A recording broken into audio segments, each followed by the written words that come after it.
Welcome to the program. I'm Jeff Schechtman. Just yesterday, we got a quick glimpse of some of the divides in America. The racial training going on at Starbucks, the horrendous tweets from Roseanne Barr, the cancellation of her show, and the collection of psychotic, hate-filled rants from the president in Nashville last night. And that was just one day in America. My guest, Charlie LeDuff, takes the journalistic admonition to go there and puts it on steroids. He's part of the great tradition of participatory journalists, people like George Plimpton and David Foster Wallace. But in his latest work, Show, what he participates in is America itself in the 21st century. And for him, it's splintering, collapsing, and headed down the drain. And what's worse, in his view, no one is really talking about what's going on. Charlie LeDuff is a Pulitzer Prize-winning journalist, formerly at the New York Times and the Detroit News. He's the author of the previous books Detroit and Us Guys, and was the star of Fox's nationally syndicated show, The Americans. It is my pleasure to welcome Charlie LeDuff back to this program to talk about his new book, Show. The country's collapsing and the ratings are great. Charlie, thanks so much for joining us. As always, Jeff, thank you for having me, my friend. It's a delight to have you here. You were working on The Americans, and it was like enough of that. You decided you wanted to get deeper into what was going on out there. Talk a little bit about that decision for you, first of all. Well, as you're saying, I was living in California, had a child, and decided we needed to come back to Detroit because this is where our mothers, my wife and my mom, lived, our mothers. And so we wanted our child to be part of that. And so you staring into the Detroit hole through all that collapse, the big three, the economy itself. And in that book I wrote, I don't think Detroit's a freaky outlier. I think it's the epicenter of what's going on in America. It's the navel, if you will. And I walked into Roger Ailes' office at Fox, the creator of Fox News, who created it all in his head, no paper on his desk, and asked him, would you allow me to go look at the country? This is 2013, before Trump's even, threatening to run again, which he did every cycle, and you never believed he was going to do it. And it just kind of dovetailed. Yeah, there's a lot of discord and discontent, and it just has to do with how people see the future of their children, in my opinion. And even back in 2013, long before Trump, as you say, you had a sense of the anger and the unhappiness and the angst that was out there. Talk about what did you sense was going on? In many cases, Detroit was kind of not so much an outlier, but really the canary in the coal mine. Well, let's see if I can keep it quick and simple. How did George Bush get reelected? I said to myself then, it's because everybody's house rich. Everything's going badly. Debt's through the roof, et cetera, et cetera. Jobs are leaving, right? Home Depot's full. What's going on? House rich. All of a sudden, we weren't house rich. All of a sudden, the monetary policies to blow air into everything, get the bank's bottom line going again. And we're like back in a bubble, but you knew the foundations weren't there. You knew wages weren't going up. You know good jobs weren't being created, maybe Silicon Valley, but that's such a small segment of a country of 315 million people. You knew Chicago was struggling with its pension obligations, Detroit, Baltimore, Los Angeles, and on and on and on. What had replaced the good way of life? What was it? What North Dakota oil fields, right? The $20 an hour factory job in Alabama. So we just hit the road. We went from the border to the Bundy Ranch to Flint to Baltimore to Ferguson to the campaign trail with Trump. And I can tell you that most Americans, at some level, the commonality is they are angry with their government. They don't feel that the government represents them or has their interests in mind, whether it be Trump or it be the county or the corrupt mayor or the police, that those that represent us do not represent us anymore. Is it fair, though, to paint government with such a broad brush, whether it's local, state, or national? And is what they're angry about more than the government, but the government's inability to deal with all the change that's taking place in so many areas of their lives? Well, how did these things come about? How did banking deregulation come about? How did the forever wars come about? How did world trade, right, the normalization of trade with China or how did it come about? Naturally? Or did the very powerful and wealthy lobby the representatives, things we didn't ask for?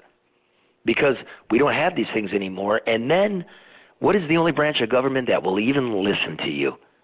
City Hall? No. Your congressman? No. The only ones that will even answer your call are the police.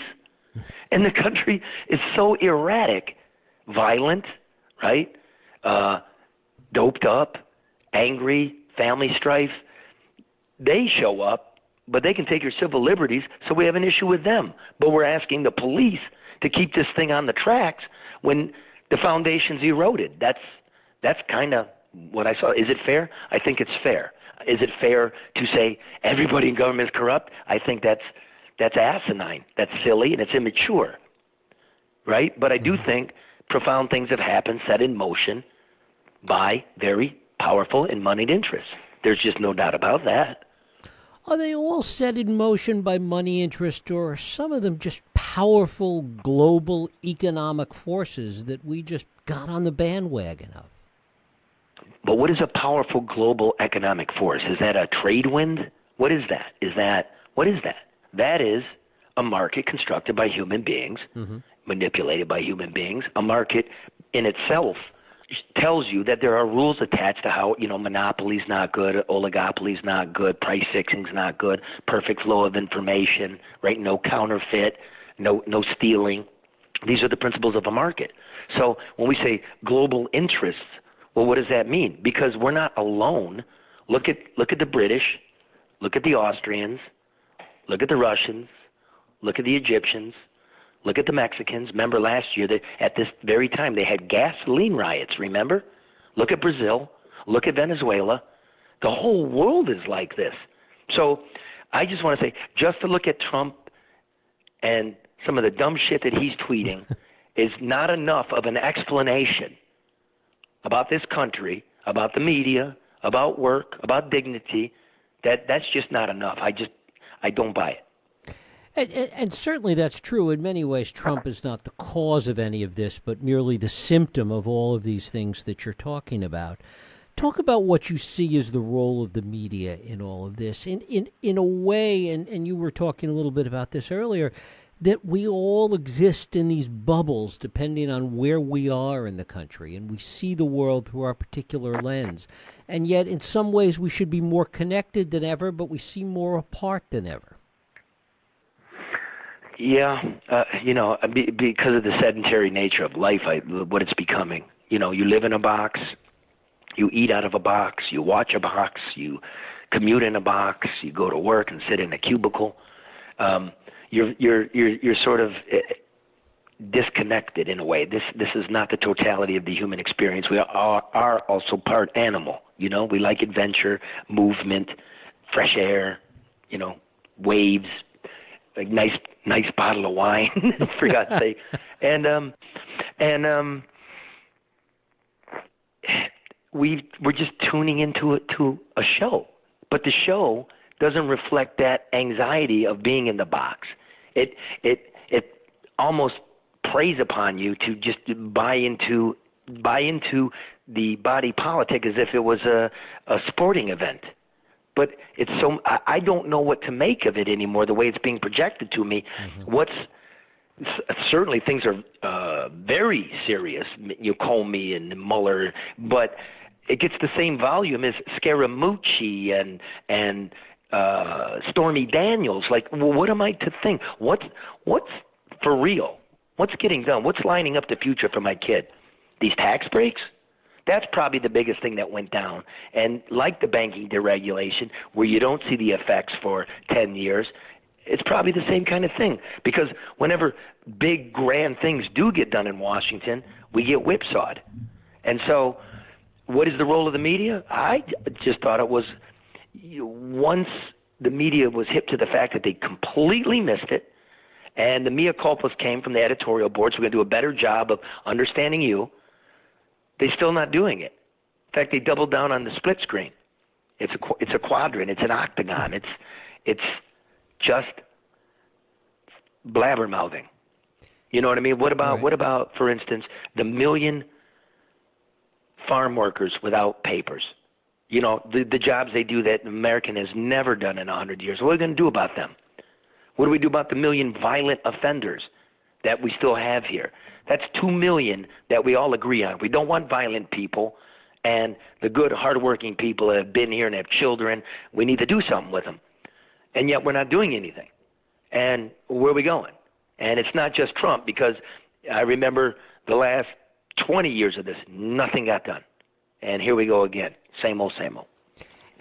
And yet, if we look at what some of the divides are, the class divide, the racial divide, some of the economic divides, people that have common interests and common angers are fighting with each other or divided from each other.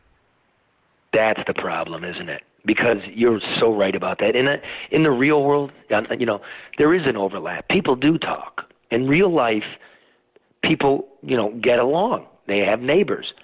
But when you look at it at a macro level, yeah, we're sort of put at each other's throats. Like, can't a white person understand what Black Lives Matter means? It simply means, at least I'm not black, so it's a little different to me, but equal treatment, equal justice. No more, no less, simple principle. But it's not like that. And can't black people understand that a huge swath of white America is hurting and hurting bad? You know what I mean? Like opioids and unemployment, and they get dropped by the police too. Can't we get beyond skin tone and stereotype and start thinking about it in terms of common interest so we can get some things ordered? I hope so. That's my hope for this great country. Of course, part of that comes out of looking for blame. People hurting, people angry, as you say, and looking for somebody to blame. Yeah, I suppose that is a human trait, and I do it too. But you know, okay, let's spend a little less time on that and get to some solutions. What happened to compromise? You know, this is 315 million people. You don't get everything you want. It just doesn't work that way, and that system was set up for that very reason. So I don't know, man. I'm not quitting. I love this place. It's the greatest experiment in the history of humankind, no doubt about that. I don't think all is lost. This isn't 1968. Although, you know, they didn't have social media then. Yeah, or like assault weapons, and, you know, you name it. How does, in your view, Charlie, how does this compare to 1968? Well, I wasn't very old. I was about one. But consider 1968. Dr. King was assassinated and 100 cities simultaneously burned. Not one, 100. Right. Bobby Kennedy was assassinated by an Arab nationalist. The Black Panthers were on trial for ambushing and assassinating police officers. The Weathermen were convening in Ann Arbor in their reign of terror and bombing buildings. ISIS, we had the Tet Offensive in 1968. The white racists, George Wallace won 46 electoral votes and almost pushed the final vote for president to the House of Representatives. The Democratic National Convention ended in a riot. Richard Nixon was elected, and you know how that ended. So, you know, calm down, everybody. Of course, we didn't have globalization. We didn't have social media. We didn't have opioids, you know, everywhere. And we didn't have AR-15s in, you know, anybody's closet that wanted one. So those things are different. But I don't think we're going to, you know, slide into the ocean tomorrow. I really don't. Do you think that given all of the other things that we do have, globalization, instant communications, the way in which we're connected, the way in which news, the speed at which it travels, the 24/7 nature of it, and all the other things you've touched on, that it makes trying to stitch this all back together impossible today? I never say impossible. I say roll up your sleeves and get on with it, right? The only thing an individual can do is what she decides to do. The system might be corrupted by those that occupy, but it's a great system. You know, tribalism doesn't work in something this large. We threw away the king. Your communism didn't work. It's a good system. You know, democracy is a patient thing. You know, I mean, you just have to tend to it. So, I know I'm thinking we'll get through it. I don't think it's falling apart. I don't. I think we're even farther along. Remember all the things that have happened recently, right? Equal marriage rights. Mm-hmm. Consider that. You know, just that one alone. We've come a long way, baby. You know, we have. And I don't expect a human being to wait and be patient because your life doesn't last that long. But we are a nimble culture, right? We do correct wrongs. We're not there. And, you know, if we work hard enough, we can get there. And Maybe not, man. Maybe it's the end of days. I don't know, brother. And finally, to kind of bring it back to where we started with you out there on the road, where should we be looking for models, for signs of hope? Where are the good things that you saw out there? The hopeful things. You see those in individuals. So I can't give you like an itinerary where, you know, you go there and like, wow, man, Salt Lake's where it's at. You know, it's not like that. It's more like if you give somebody the time of day, you help somebody, you know, it sounds dumb, but it's true. You help somebody with their bags or somebody's in need. You saw it, okay, Hurricane Harvey, right? In a cataclysm, the people banding together. When it was really important and we weren't whiling away the hours watching TV, people rolled up their sleeves. They didn't care what color each other was. They helped each other. You got to remember that's in us too. Charlie LeDuff, his book is Shit Show. The country's collapsing and the ratings are great. Charlie, I thank you so much for spending time with us.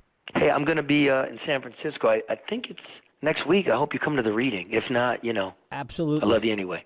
All right, Charlie. Thanks a lot. See you soon. All right, Jeff. Bye.